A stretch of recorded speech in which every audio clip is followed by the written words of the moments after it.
네, 안녕하세요. 놀이치료사 유은입니다. 오늘은 기질에 대해서 한번 이야기를 해보도록 하겠습니다. 기질 검사라고 많이 들어보셨죠? 요즘에는 이제 아주 간단히 할 수 있는 검사, 기질 검사라고 있습니다. 종합심리검사 같은 경우는 시간도 오래 걸리고 검사 가지수도 되게 여러 가지고 또 우리 아이가 뭐 문제가 있어서 꼭 받아야 되는 것 같은 느낌을 주는데 그거에 반해서 기질 검사는 일반 아이의 전반적인 기질 타고난 특성 알아보기 위해서 아주 간단히 할 수 있는 검사입니다. 부모님께서 대신 자기보고식으로 체크를 하시는 경우가 있고요. 온라인으로 또 진행되는 부분들이 있기 때문에 보다 간편하게 할 수 있는 검사라고 말씀해 드리고 싶습니다. 자, 우리 오늘은 기질검사를 잡은 이유는 아이 기질검사도 하지만 부모, 주 양육자 1인 보통은 어머님이 되시잖아요. 어머니 기질검사를 같이 진행을 하고 있습니다. 그 이유는 뭘까요? 어머님과 아이의 기질이 서로 비슷하고 어디가 다른지를 파악하기 위해서 저희가 같이 보고 있습니다. 왜냐면은 부모님의 기질과 아이의 기질을 알면 우리가 육아를 할 때 서로 보완해야 될 점들을 배울 수 있습니다. 기질적인 것은 어떤 환경의 요인보다는 타고난 경향성이기 때문에 다른 아이들이 쉽게 있는 부분들 우리 아이가 잘 안 될 수 있어요. 그다음에 알려주지 않아도 그런 차이를 이해를 하고 우리 아이를 보면 조금 다그치지 않고 조금 보완해야 될 점들을 생각할 수 있다는 뜻에서 기질 검사가 중요한 이유에 대해서 이야기를 지금 해드리고 있었습니다. 자, 그러면 기질은 어떤 기질이 있을까 궁금하시잖아요. 보통은 4가지 차원에 따라서 그 특성이 높은지 낮은지를 파악은 하고 있습니다. 자, 보통 자극추구 성향, 위험회피 성향, 그다음 사회적 민감성, 인내력, 이 4가지 차원에 따라서 아이의 그 어려운 까다로운 정도를 보고 있습니다. 기질은 저마다 어떤 고유화된 특성이에요. 마치 냉장고 안에 있는 음식이 기질이라고 생각하시면 될 것 같고, 그러면 그 기질이 크게 발현이 되거나 적게 발현되거나 그걸 조절할 수 있는 온도 조절 장치가 성격이라고 보시면 될 것 같습니다. 우리 어른들은 어때요? 그런 기질이 있지만 그 기질들이 크게 발현이 되지 않도록 성격이라고 하는 차원에서 보완하고 좀 더 세련되게 가다듬어 가잖아요.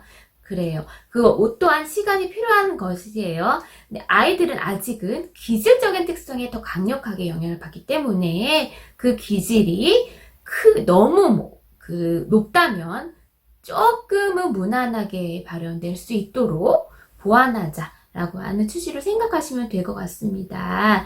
자, 그러면 기질에서도 좋고 나쁜 게 있는 건 아니에요. 분명히 그 기질이 있으면 또 때로는 보완해야 될 점들이 공존합니다. 강점 유지될 수 있도록 해주고 약점들로 생각할 수 있는 부분들은 우리가 서로 좀 보완을 해야 되죠. 예, 그런 차원으로 이해하시면 좋을 것 같습니다.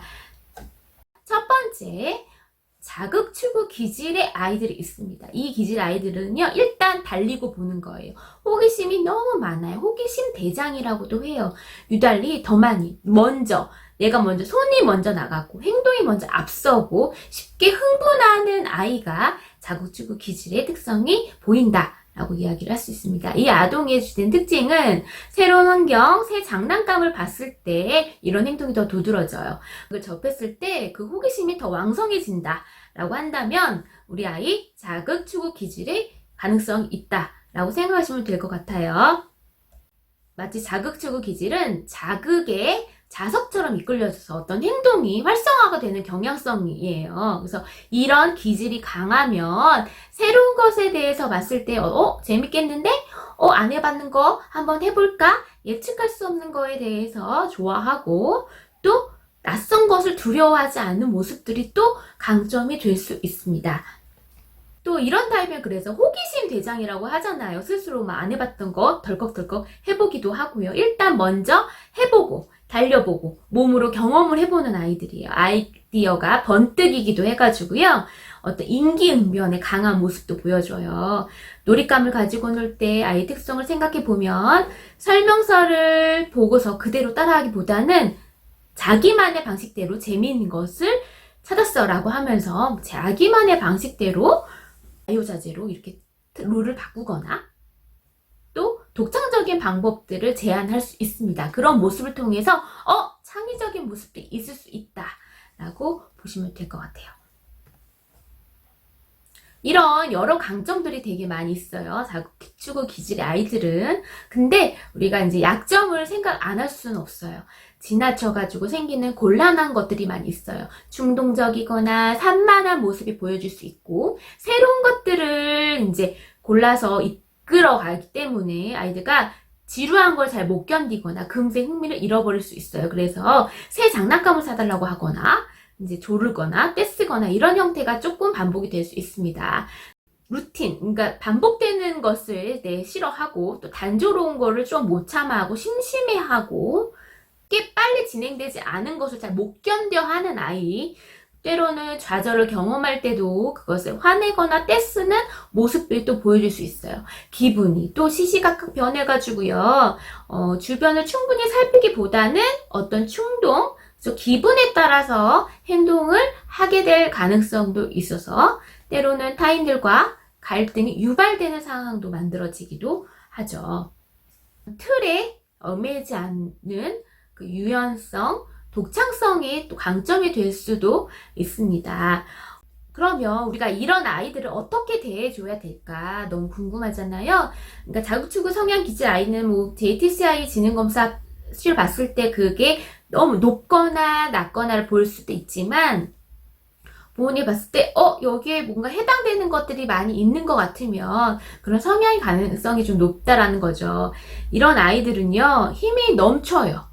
열정적이에요. 에너자이저예요. 그야말로 얘는 하루 종일 지치지가 않는 아이가 여기에 해당이 되겠죠. 근데 우리가 두 가지로 생각해 볼 수 있어요. 부모님이 만약에 부모님도 마찬가지로 자구추구 성향이 강하다 라고 한다면 부모님도 에너지 수준이 높을 것이고 호기심이 많을 것이어서 둘이 잘 맞겠죠. 그렇다 보니까 아이의 변화 요인을 잘 맞춰줄 수 있는 부모님이 될 수는 있을 거예요. 그래서 큰 갈등은 일어나지는 않죠. 문제가 될 것은 아이는 자구추구 성향이 높은데 부모님이 자구추구 성향이 낮다라고 하는 관점에서는 우리가 조금 생각해 볼 필요가 있습니다. 부모님은 자구추구 성향이 낮다라고 한다면 어때요? 에너지가 조금 없으시거나 좀 차분하시거나 어떤 변화를 좋아하지 않고 호기심보다는 정해져 있거나 예측할 수 있는 것만 좋아하신다고 한다면 아이의 태도를 볼 때 어때요?